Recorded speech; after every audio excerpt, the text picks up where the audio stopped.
Fala aí meu povo, e aí, como é que vocês estão? Tudo bem com vocês? Sejam muito bem-vindos a mais um vídeo aqui do canal. Hoje vamos para mais um episódio, mais uma mentoria de análise das carteiras dos alunos. Todos os meses eu venho aqui e gravo um vídeo analisando na prática algumas carteiras dos alunos da mentoria Clube Invest. No caso de hoje vai ser apenas uma carteira, porque como vocês vão ver é uma carteira completa, onde ele já está posicionado nas principais classes de ativos e a gente vai falar um pouquinho sobre cada uma dessas classes e eu vou trazer aqui algumas dicas, alguns insights que eu sei que vão ajudar e vão colaborar bastante na sua montagem, na sua estruturação da sua carteira de investimento. E além disso, além de sempre fazer essa análise, trazer esse direcionamento na prática de uma carteira de investimentos, que eu sei que faz toda a diferença, eu sempre gosto de falar um pouquinho mais sobre um tema, sobre um tipo de investimento específico, e hoje nós vamos falar, como vocês já puderam ver aí no título do vídeo, sobre renda fixa. Nós que estamos vivenciando um ciclo de alta de taxa de juros, a gente está com a taxa Selic aí na casa dos 15% ao ano, uma taxa extremamente elevada, isso acaba elevando a rentabilidade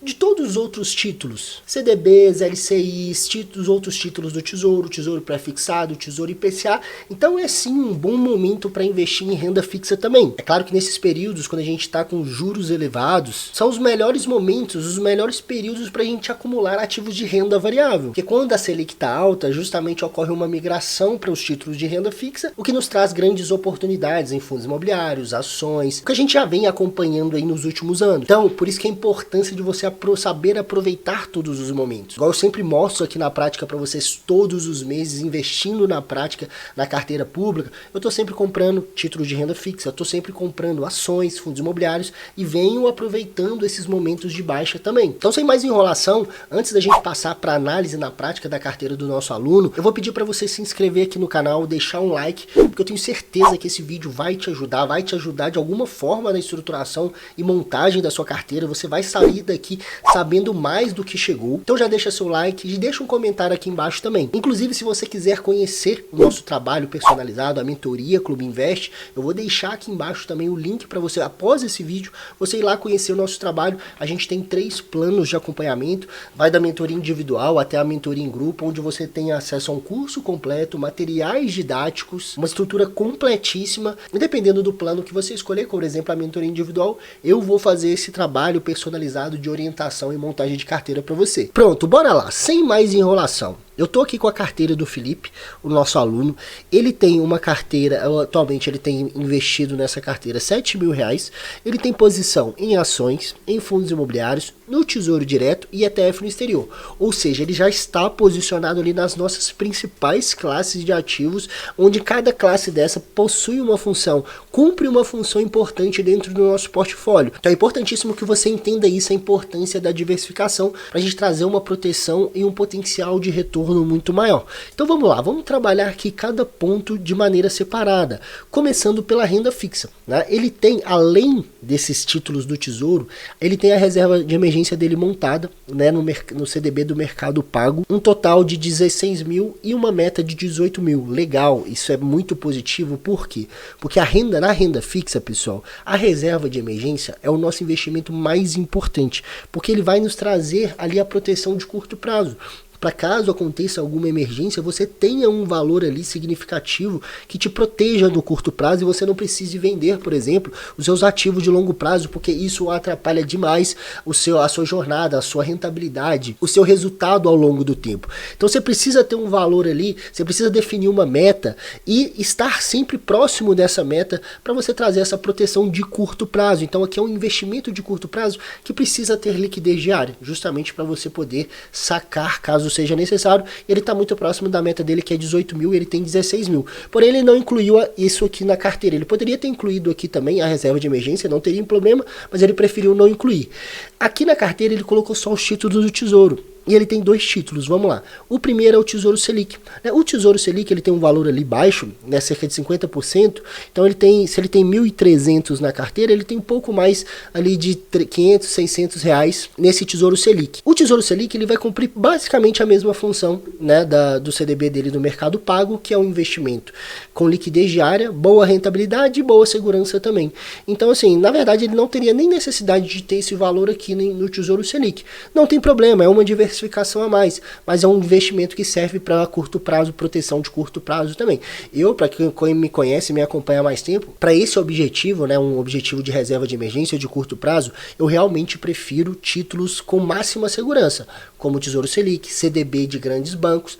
Não que o CDB do Mercado Pago seja ruim, tá? Não é ruim, mas na minha escala de preferência, eu coloco como prioridade segurança. E o Tesouro Selic é o investimento mais seguro que existe, né? Em segundo plano vem ali os CDBs dos grandes bancos. E em um terceiro plano vem aí sim os investimentos, os CDBs de bancos menores, de fintechs como o Mercado Pago. Mas não vejo problema ele deixar aqui, se ele quiser inclusive diversificar, né? Deixar uma parte da reserva no Tesouro Selic e outra parte aqui, não tem problema também, tá? Aí o segundo investimento que ele tem ali mais ou menos R$600 também, é o Tesouro IPCA+.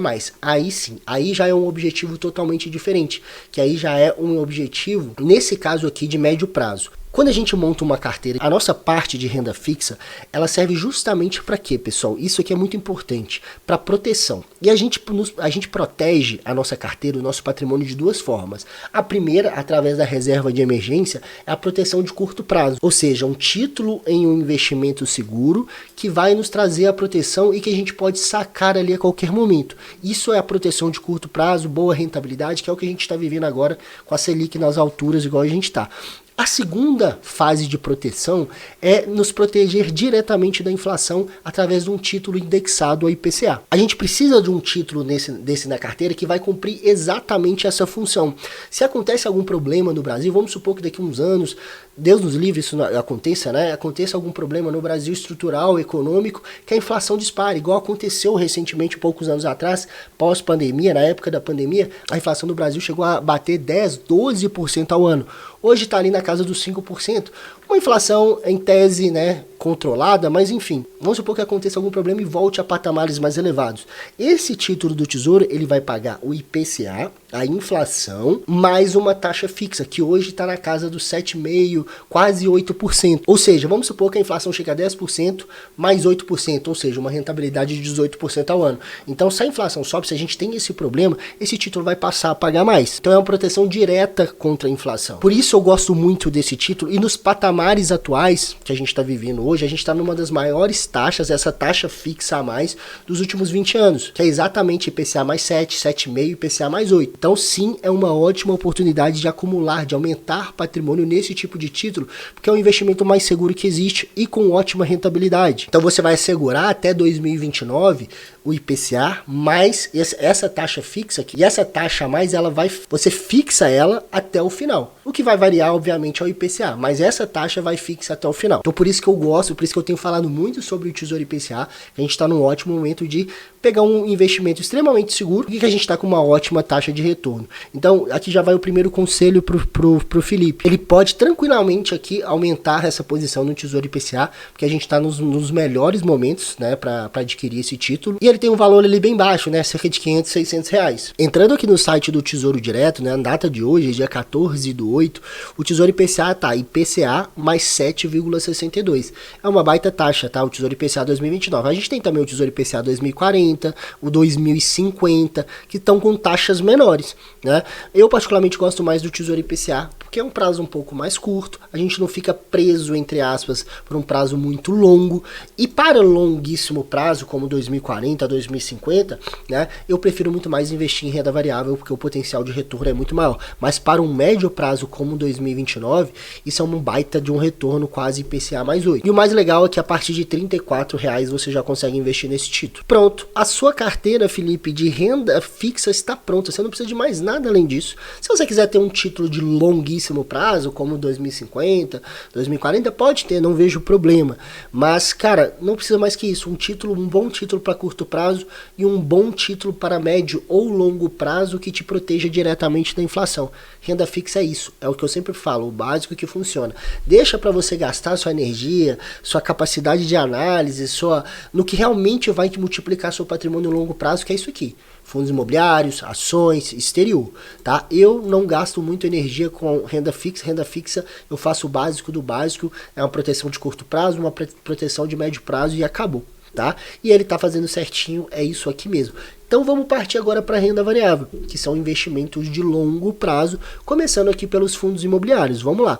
Ele tem 5 fundos imobiliários, tá? Ocupando 30% da carteira dele, né? Cerca de 2 mil investidos. É uma quantidade que eu acho boa para um patrimônio desse tamanho. E ele tem ali dois fundos imobiliários de shoppings, que é o XPML e o VISC, ótimos fundos. Ele tem ali um fundo imobiliário híbrido, que é o KNRI. O KNRI possui o quê? Galpões logísticos e lajes corporativas no seu portfólio. E ele tem mais 2 fundos de papel, que é o MXRF11 e o KNCR11. Todos fundos muito bons, que preenchem ali os nossos critérios. Para quem é nosso aluno sabe que a gente é extremamente rigoroso para poder selecionar os nossos fundos imobiliários. A gente é bem criterioso, preza muito pela segurança e esses fundos preenchem sim esses critérios. Outro ponto positivo da carteira, ela está bem equilibrada, né? A gente vê aqui que na carteira de FIIs todos ali estão na casa dos 20%, né, em relação ao patrimônio investido. Muito equilibrado e é isso mesmo que tem que ser feito. Tá? Então ele está diversificado nos principais setores e equilibrado, e é isso que importa. Então todos os meses ele vai sempre manter esse equilíbrio. O que eu pensaria aqui, talvez num curto prazo, é adicionar um fundo imobiliário de galpões logísticos, que para mim é o melhor setor junto com shoppings. Ele não tem nenhum. Eu até coloquei aqui 2 sugestões, entre aspas, de bons fundos, que é o HGLG e o BTLG. Apesar do KNRI ter galpões logísticos e ter lajes corporativas, eu enxergaria aqui de forma bem positiva ele ter um fundo imobiliário direto só de galpões logísticos, que é um setor que está crescendo bastante, né, melhorando bastante, e esses 2 para mim são os melhores. Tá? Mas isso não tem pressa, não é urgente, você pode pensar isso mais para frente, aí no curto prazo, e aí sim, depois que seu patrimônio for aumentando, você pode incluir mais um, né, de renda urbana que você não tem também, por exemplo, HGRU, GARE11, né, a gente tem outros exemplos também, e aí sim você vai aumentando o seu portfólio à medida que seu conhecimento vai aumentando. Mas para quem me conhece sabe que uma carteira completa de fundos imobiliários não precisa passar disso aqui não. Shoppings, galpões, lajes corporativas, híbrido, renda urbana e papel. Acabou, não precisa mais do que isso, não precisa ficar inventando moda. Fundo imobiliário não é classe de renda variável para ficar arriscando. Eu vou comprar aquele fundo imobiliário que está com dividend yield de 16%, 18%. Não faça isso, isso é armadilha, tá? Lá na frente vai dar um problema e esse fundo vai despencar. Eu te falo isso porque eu já invisto nesse mercado há muitos anos. Então, a principal função de fundo imobiliário na carteira é renda mensal com segurança. Não adianta nada você buscar alta rentabilidade, que você vai se ferrar lá na frente. Então, tenha critérios bem específicos para poder selecionar, seja criterioso, imóveis de qualidade, boa gestora, bom tempo de mercado, enfim. E aí sim você vai ter o quê? Renda mensal com segurança. E aí já passando aqui para as ações, né, ele tem cerca de 2 mil investido também, assim como fundos imobiliários, 2 mil e pouquinho, ações tem 2 mil e pouquinho. O erro, entre aspas, aqui do Felipe, foi colocar muita coisa, né, 11 ações para um patrimônio baixo, né, não tinha necessidade dele ter essa quantidade de ações, por quê? Porque isso dificulta o balanceamento da carteira num primeiro momento, né? Então ele poderia ter começado ali da mesma forma como fundos imobiliários, né, 6, 7 ações inicialmente, porque ele aumentaria a posição nessas ações, deixaria elas posições maiores, e aí ele ia adicionando aos pouquinhos, tá? Não tem necessidade de você sair diversificando de forma inicial com muita coisa. Isso dificulta, tá? Porque você está aprendendo ainda, você está no começo. Então é muito melhor você começar com poucas ações, poucos fundos imobiliários, extremamente seguros, fazendo boas análises e ir diversificando, aumentando isso aos poucos,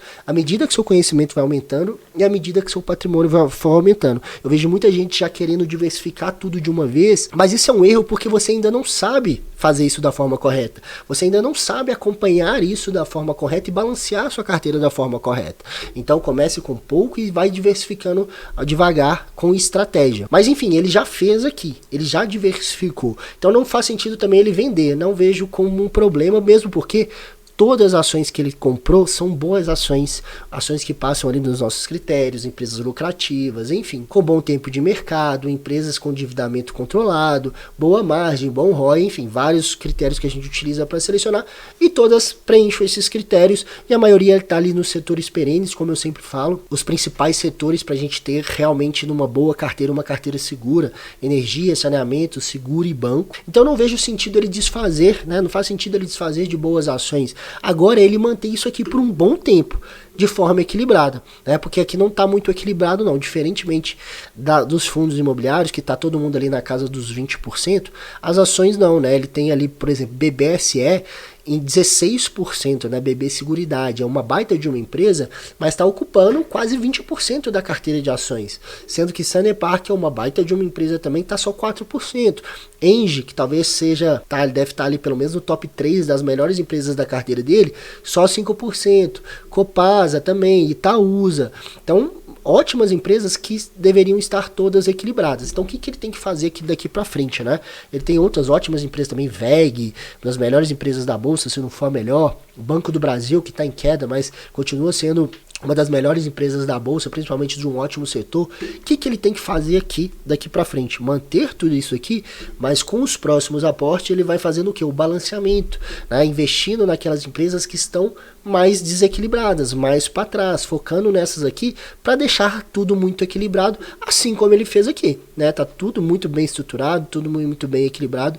Ele deve fazer a mesma coisa em ações. Então, não invista, não adicione mais nada nisso aqui, Felipe, por um bom tempo. Vai mantendo o equilíbrio, boas empresas, boas pagadoras de dividendos, vai crescendo o seu patrimônio aqui nessas empresas. A carteira já está bem completinha e aí sim, mais para frente, você pode adicionar outros setores como telecom, saúde, né, papel e celulose, enfim, até outras empresas mesmo. Tem ótimas outras empresas dentro desses setores perenes também, mas isso não tem urgência, muito pelo contrário, você não precisa, já tem muita coisa aqui por um patrimônio pequeno. E para finalizar a carteira dele, a gente entra aqui em quê? Em ETFs no exterior, que já é uma porcentagem mais baixa, ele tem ali cerca de R$400, um valor um pouquinho mais baixo em relação às demais classes, né? Porque Tesouro 19%, e ações e fundos imobiliários cerca de 30%.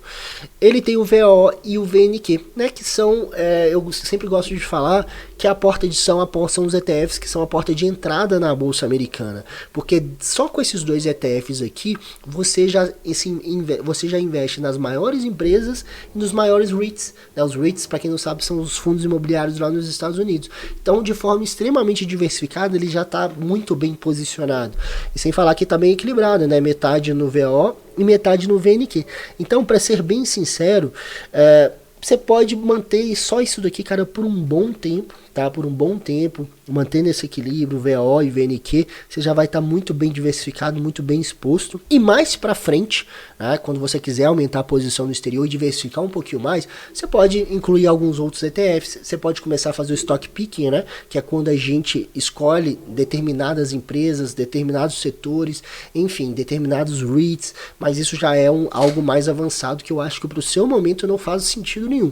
Deixa isso para quando você já tiver alguns anos de bolsa de valores, já tiver uma capacidade melhor de acompanhar ações lá fora de forma específica, porque uma coisa é você analisar e acompanhar empresas no Brasil que estão ali no seu dia a dia, outra coisa é você analisar resultados de empresas americanas. Então vai devagar, pode ficar um bom tempo só com esses outros dois ETFs, que é uma forma extremamente simples da gente se expor ao mercado americano. Então é isso, pessoal, acho que de uma forma geral deu para vocês entenderem um pouquinho da nossa metodologia de montagem de carteira de investimentos, né? Falei um pouquinho sobre renda fixa, um pouquinho mais sobre renda fixa, ações, fundos imobiliários e também investimentos no exterior. O Felipe está num caminho muito legal, tá num caminho bem diversificado, com bons ativos, seguindo ali realmente o que eu ensino. E é isso, daqui para frente é manter esse equilíbrio, manter a consistência nos aportes e ir diversificando aos poucos, devagar, sem pressa, à medida que o conhecimento vai aumentando e à medida que a experiência e o patrimônio vai aumentando também. Espero que vocês tenham gostado, não se esqueçam de deixar o like aqui embaixo, se inscrever no canal e conferir também ali a nossa página de apresentação da mentoria Clube Invest. Muito obrigado e até o próximo vídeo, valeu!